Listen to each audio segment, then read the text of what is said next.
Meaning of ideological. Ideological. Ideological. Ideological.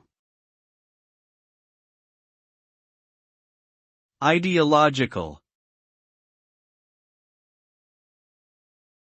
The term ideological refers to a particular set of ideas, beliefs, or values that form the foundation of a political or social system. It is often used to describe a worldview that shapes people's perceptions and influences their decision-making processes. Ideologies can vary widely, from conservative to liberal, nationalist to internationalist, and religious to secular. They can be based on economic, cultural, or moral principles, and are often fiercely contested in political debates.